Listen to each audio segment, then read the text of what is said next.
Merci Serge Letchimy. Serge. Merci, Monsieur le Président, de m'accueillir. Madame la Ministre, j'aurais pu commencer par une petite provocation de dire c'est la première fois que je vais voir autant de monde dans une commission lorsqu'on parle de l'outre-mer. Mais je ne fais pas ça parce que ça va provoquer d'autres réactions. Simplement pour insister sur un point. C'est 80% de la biodiversité nationale se trouve en outre-mer. À partir du moment où on a ce chiffre, il faudrait rajouter d'autres chiffres. C'est 97% des surfaces maritimes. Et quand on fait le lien entre les surfaces maritimes et la biodiversité marine et sous-marine, ça prend de l'ampleur. Et quand on rajoute un autre chiffre, au kilomètre carré, l'importance de la biodiversité est 1000 fois supérieure par rapport à un kilomètre carré dans l'Hexagone. C'est pour vous dire, Madame la Ministre, que nous accordons une importance considérable à ce texte. Ce n'est pas un petit texte, c'est un grand texte. Je ne sais pas si on va réussir à l'améliorer pour faire, comme notre collègue Geneviève l'a indiqué, un texte encore plus ouvert et beaucoup plus structuré. Nous verrons cela, mais je vous fais confiance. Je voudrais aussi vous dire qu'on a l'habitude par rapport à nos pays de parler d'assistanat, de dépendance, de non-développement, etc. Et surtout de solutions un petit peu spécifiques par des exos, des fils, etc. Ça, cette question du vivant, parce que le problème que vous posez, c'est la question du vivant, est mondiale, n'est pas seulement outre-mer. Ça concerne la France, mais le monde entier. Et nous devons nous en préoccuper, non pas par un égoïsme de l'attention particulière par rapport à son précaré géographique, mais surtout par rapport au changement climatique, aux mutations écologiques, aux mutations énergétiques, aux besoins de renouvellement, de croissance, fondés à partir d'un développement acceptant l'écologie comme une donnée de base. C'est ça qu'il faut. Changer de modèle dans nos pays, c'est extrêmement important. Alors j'ai deux questions.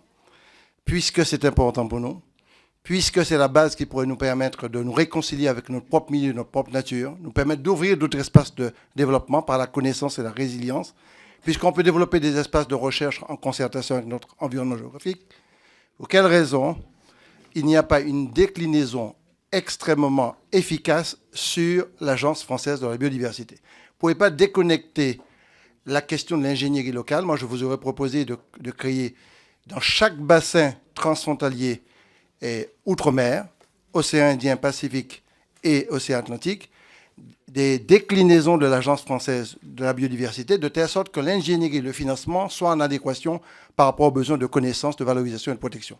Deuxième observation, c'est la question évoquée par ma collègue Chantal Berthelot, ça concerne la question de la communauté d'habitants. Alors, ça a été un débat. D'ailleurs, je voudrais vous remercier parce que nous avons beaucoup travaillé pour que, en fait, ce soit les collectivités locales qui donnent la possibilité de l'accès pour les recherches et pour la valorisation commerciale. Mais pour la question de la connaissance traditionnelle, vous avez créé un concept qui s'appelle communauté d'habitants pour se substituer à la notion de communauté autochtone et traditionnelle. Ça me semble un risque extrêmement important parce qu'à ce moment-là, vous allez réduire la question de la communauté autochtone à certains espaces géographiquement situés en donnant un sens anthropologique à l'évolution de ces sociétés assez paradoxal, pour ne pas aller beaucoup plus loin.